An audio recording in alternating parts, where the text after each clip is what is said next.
Bueno, esta noche tenemos para considerar, para meditar en el libro de Hebreos, en el capítulo 4. Y como habíamos dicho, el libro de Hebreos es un libro sumamente particular. Hemos visto que tenía una serie de características y sobre aspectos que quizás en ningún otro libro de la Biblia se detallan con tanta precisión con relación a este puente que hay entre el Nuevo Testamento y el Viejo Testamento, cómo el Señor Jesús plasma todo lo que desde el Antiguo Testamento habían sido símbolos o tipos, ¿no es cierto? Y como sabemos, las escrituras no fueron escritas con una división como la que tenemos nosotros, sino que son una continuidad. Y estas divisiones de los capítulos a veces pueden dar lugar a una cierta disrupción, un cierto corte de la secuencia o de la idea que se venía manejando. Y es un poco lo que podemos apreciar en este capítulo 4.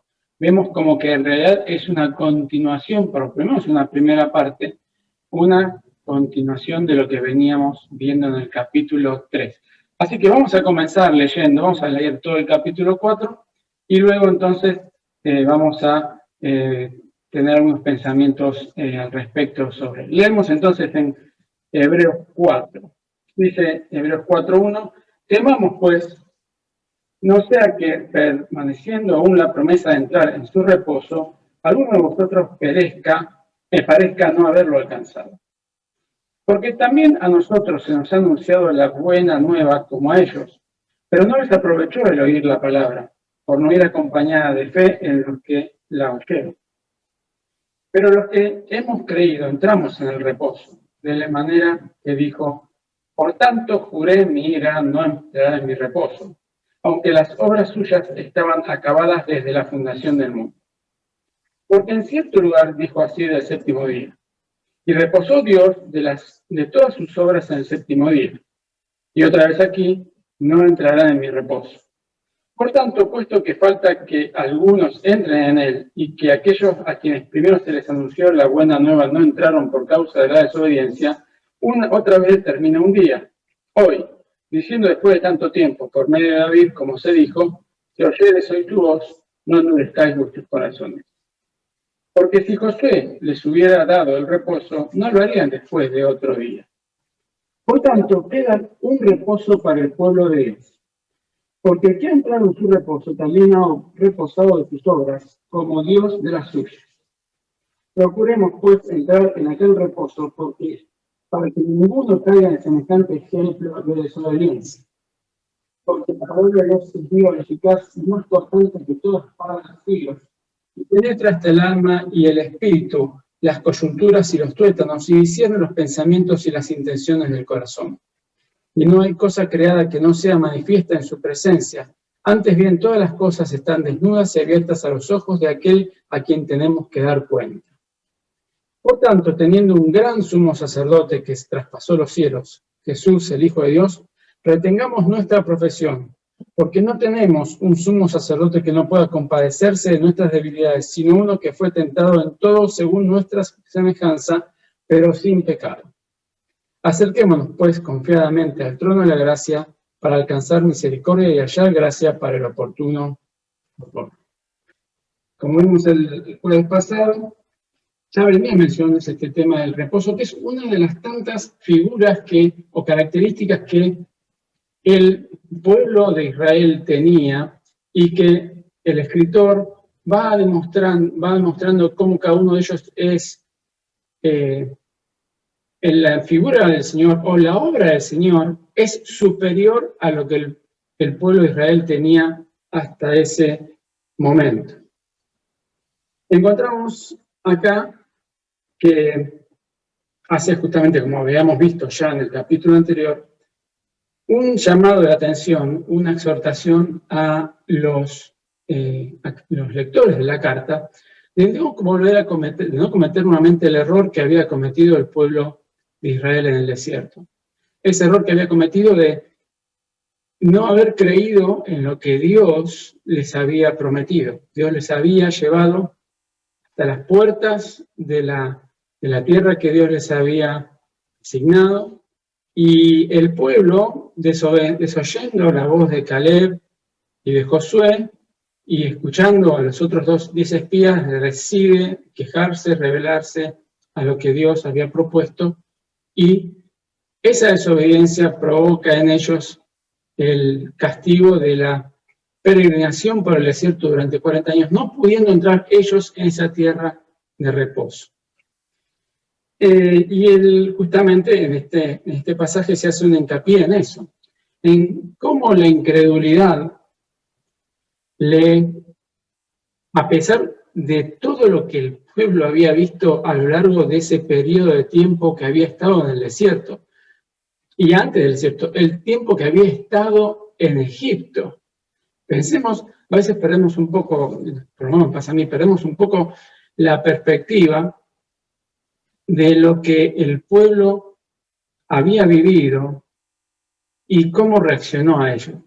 Y nos pone también a pensar nosotros cómo nosotros también tenemos a veces estas mismas características. El pueblo que hasta ese mismo día tenía sobre sí la nube que les había durante todo el peregrinaje por el desierto dado sombra y fresco en el medio de un tórrido clima, ese mismo día que por la mañana habían recibido el maná y no se habían tenido que preocupar, como no se habían tenido que preocupar durante todos los meses y días anteriores de ese sustento, delante de ellos, quizás todavía masticando ese maná, estaban rebelándose contra Dios porque la tarea parecía mucho más ardua y mucho más difícil de lo que ellos pensaban.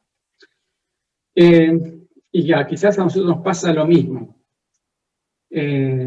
Muchas veces, por un lado, nos estamos como acostumbrando a determinadas bendiciones y cuidado del Señor, y cuando el Señor nos desafía a hacer algo, a determinada cosa, nos sentimos incomodados, nos sentimos profundamente desafiados, y no estamos prontos a obedecer al Señor. Y ¿qué sucede? Justamente los primeros y más perjudicados de esa decisión somos nosotros, como fue el mismo pueblo. El mismo pueblo, por esa justamente desobediencia, Dios en su ira, y no es una ira, digamos, como nosotros podemos imaginarnos, que a veces nos podemos venir como nosotros como sentimiento, la ira, ¿no es cierto?, de sentirnos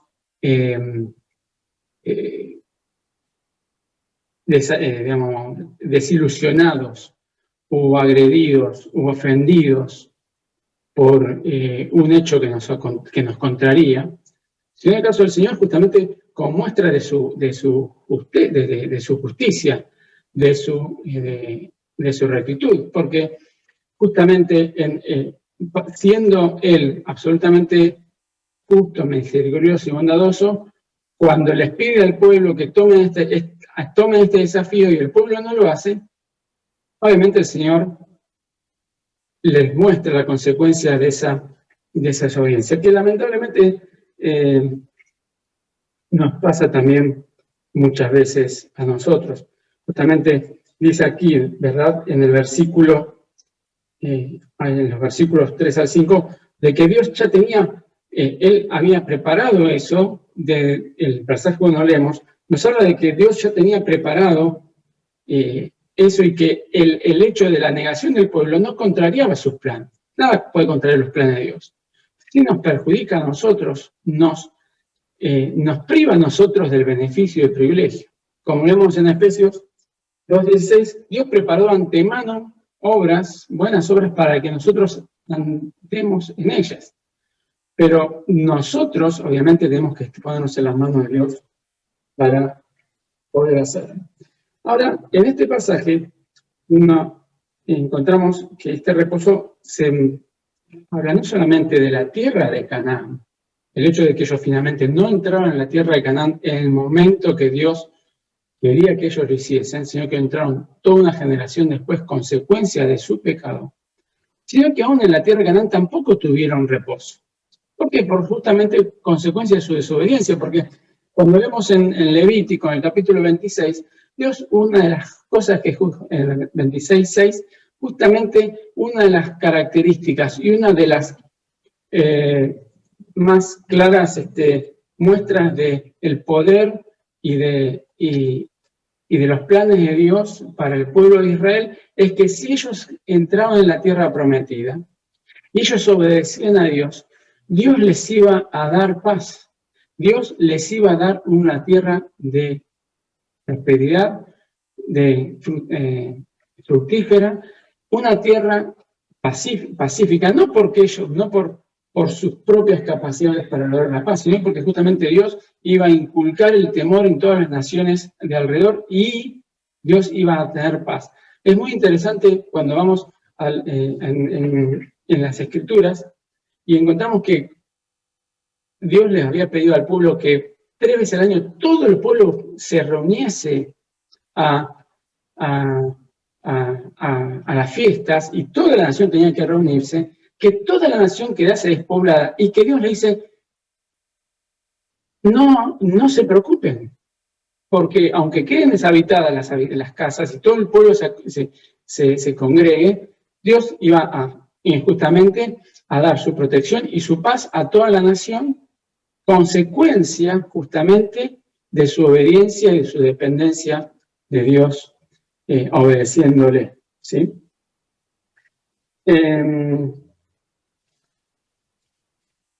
Y nuevamente, aquí, así como hablaba de Moisés, acá habla y compara, y vamos a hacer una cierta referencia a cómo que el Señor Jesús también es superior a Josué. Porque si bien Josué les pudo dar el acceso, Dios usó a Josué, para poder ingresar a la tierra prometida. Esa tierra prometida finalmente no fue su reposo porque finalmente, como dijimos, había una condición de obediencia a Dios. Y que en el caso del Señor Jesús, Él sí nos permite llegar a ese reposo, a esa tierra prometida o aquella circunstancia por la cual nosotros finalmente podemos tener paz y descanso. No en el aspecto material, pero sí en el aspecto espiritual, en el aspecto de nuestra relación con Dios. Y el versículo, justamente en eso habla, eso es lo que nos permite inferir a partir del versículo número 9. Dice, por tanto, queda un reposo para el pueblo de Dios, porque el que ha entrado en su reposo también ha reposado de sus obras como Dios de las suyas. Y acá hay una diferencia, hay un contraste entre las obras que dan nuestras obras y las obras de Dios. Por aquí habla justamente no de un reposo de nuestra obra como algo productivo, beneficioso y fructífero como es la obra y la creación de Dios y el descanso o el fin, no porque Dios necesita ese descanso, sino justamente como una señal de completitud de su obra, sino que justamente ya nosotros reposamos o ya nos libramos de nuestras obras por medio de la obra del Señor. Es una comparación por contraste, ¿no es cierto? Nosotros a través de la obra del Señor Jesús descansamos o nos libramos de nuestras obras, en el sentido de que sean ellas las que nos puedan brindar la salvación o el reposo o la reconciliación con Dios, porque sabemos que eso es absolutamente imposible. Y acá en el versículo 11, así como lo vimos antes, vemos una palabra procuremos en el sentido de exhortación, no porque justamente nosotros estemos en un proceso de entrar a ese reposo en el sentido de la salvación y la reconciliación con Dios, pero sí, como dijimos, tener en cuenta que los planes y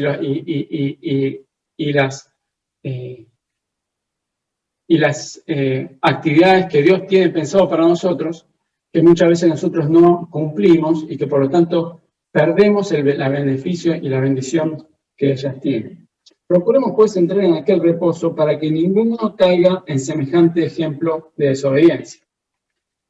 comparando justamente en ese extremo que fue para el pueblo de Israel, de por haber aquella desobediencia, toda esa generación haberse perdido la oportunidad de ingresar a la tierra que Dios les había prometido.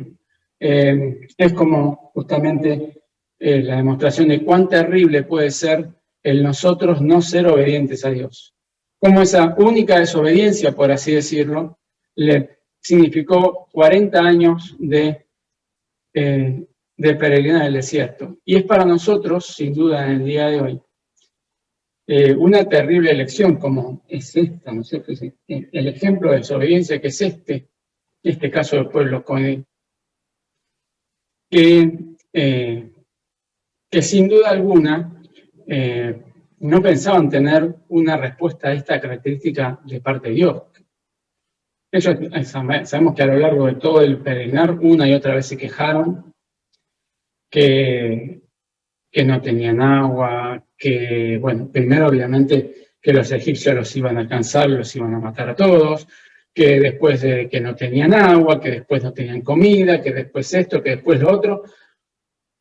Y siempre como que Dios, obviamente, mostraba su enojo y su indignación por esto, y suplía sus necesidades, como muestra de su misericordia y su gracia hacia con ellos.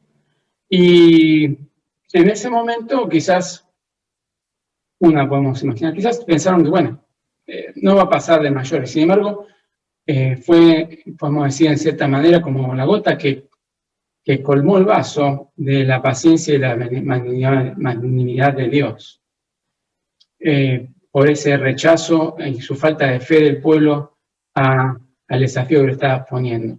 Y para nosotros debe ser, sin duda alguna, una terrible llamada de atención, de que muchas veces, de una u otra manera, somos desobedientes al Señor. Y el Señor, en su misericordia y en su paciencia, en su magnanimidad, obra a pesar de nuestra desobediencia. Pero quizás llega un momento donde esa desobediencia pueda tener, o esa no atención a lo que el Señor nos dice, puede tener en nosotros un impacto verdaderamente negativo. No solamente en nosotros, sino en aquellos que nos rodean. Creo que debe ser una preocupación para nosotros al tener este ejemplo del pueblo de Israel, que sin duda un espejo donde el cristiano debe mirarse, poder darnos cuenta de lo serio que es no escuchar la voz de Dios. Justamente como decía acá, ¿no? En el versículo, como dice en el Salmo 95, que varias veces está mencionado aquí en el capítulo 3 y en el capítulo 4. Cuando oigamos la voz del Señor, no endurezcamos nuestro corazón. Un poco en referencia también a lo que hemos escuchado el día domingo en el mensaje que compartió con nosotros Marcos Vidal, ¿verdad? Y continúa el pasaje con una sección que todos nosotros conocemos y nos es muy familiar, porque la palabra de Dios es viva y eficaz y más cortante que toda espada de dos filos, y penetra hasta partir el alma y el espíritu, las coyunturas y los tuétanos, y discierne los pensamientos y las intenciones del corazón. Y no hay cosa creada que no sea manifiesta en su presencia. Antes bien, todas las cosas están desnudas y abiertas a los ojos de aquel a quien tenemos que dar cuenta. En este pasaje, entonces, así como encontramos en la primera sección una llamada de atención a las consecuencias que puede tener para nosotros y para los demás el desoír la voz de Dios, el no estar dispuestos a entender, a llevar a cabo el plan de Dios aun cuando quizás no lo entendamos, como pudo haber pasado en el pueblo de Israel, puede haber pasado al pueblo de Israel cuando estaba en las puertas de Canaán y encontrarse con esa realidad. Así como encontramos eso, también tenemos que es un elemento que nos permite que nos permite, ante esta disyuntiva, encontrar las razones de por qué Dios nos pide lo que nos pide. Porque cuando tenemos una circunstancia difícil, una circunstancia donde nosotros nos encontramos ante una situación similar al pueblo de Israel, la palabra de Dios es la forma por la cual nosotros podemos justamente vernos reflejados, ver lo que Dios piensa de nosotros, qué es lo que piensa y qué es lo que quiere de nosotros. Porque como dice acá, esta espada, esta palabra de Dios, accede a lo más profundo de nuestro corazón. Y accede no solamente para mostrarnos lo que nosotros somos, sino que también accede a aquellos hilos que nos hacen derribar justamente, como dicen en Corintios, aquellas fortalezas que se puedan presentar delante de nosotros ante los momentos de prueba. Porque, como dice acá, nos permite darnos cuenta, a través de la palabra, cuáles son nuestros pensamientos, nuestras intenciones, y ponerlas delante del Señor y delante de nuestras y poder evaluarlas sinceramente y tener la oportunidad de ser francos y descubrir la forma de poder vencer esa reticencia a obedecer al Señor que cada uno de nosotros tenemos. La palabra dice es tal que todas las cosas creadas, no hay cosa creada que no sea manifiesta en su presencia. Antes bien, todas las cosas están desnudas y abiertas a los ojos de aquel a quien tenemos que dar cuenta. Y a partir del versículo 14 nos encontramos con aquel que nos puede ayudar justamente a poder poner en práctica este proceso de vencer nuestra reticencia, nuestra resistencia a la voluntad del Señor. Porque, por tanto, teniendo un gran sumo sacerdote que traspasó los cielos, Jesús, el Hijo de Dios, retengamos nuestra profesión. Porque no tenemos un sumo sacerdote que no pueda compadecerse de nuestras debilidades, sino uno que fue tentado en todo según nuestra semejanza, pero sin pecado. Acerquémonos pues confiadamente al trono de la gracia para alcanzar misericordia y hallar gracia para el oportuno socorro. Y en este pasaje hay una serie de palabras que probablemente a veces pasamos desapercibidos. Primero porque habla de que es un gran sumo sacerdote. Es el principal de los sumos sacerdotes. Es el sacerdote, el sumo sacerdote o el sacerdote justamente por excelencia. Como dice en el versículo 15, no es uno que no pueda compadecerse, que no pueda ponerse en nuestro lugar, sino justamente porque él tiene su propio lugar justamente de condenación, sino que uno que fue tentado en todo según nuestra semejanza, pero sin pecado.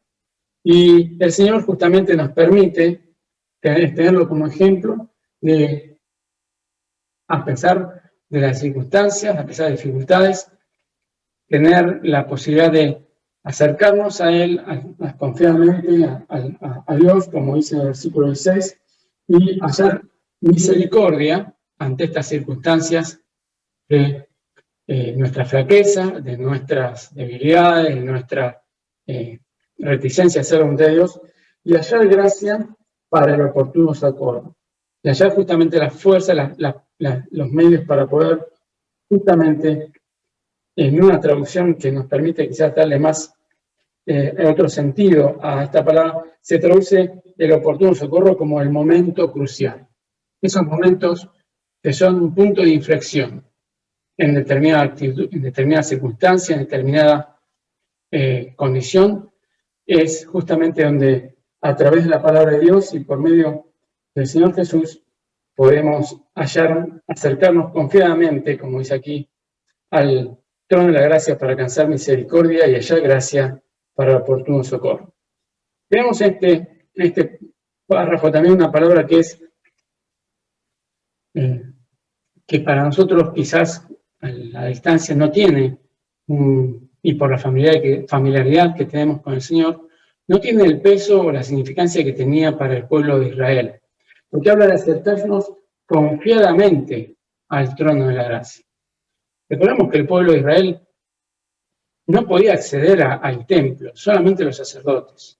Recordemos que aquella única vez que el pueblo estuvo prácticamente cara a cara con Dios, que fue en el monte Sinaí, la majestad y la potencia y la magnificencia de Dios al pueblo lo dejó aterrado. Y eso justamente el Señor, a través de la obra de la cruz por cada uno de nosotros, sigue estando vigente ese poder, esa magnificencia, esa grandeza, pero su gracia y su misericordia nos permite, y la obra del Señor Jesús nos permite acercarnos a Él confiadamente. Cuando leemos el libro de Hebreos, encontramos muchas imágenes, como hemos leído, que demuestran la superioridad del Señor, la culminación del plan de Dios presentado del Antiguo Testamento a través de toda la obra, a través de las figuras del tabernáculo, de los sacrificios, del sacerdote, plasmados finalmente en la persona y en la obra del Señor.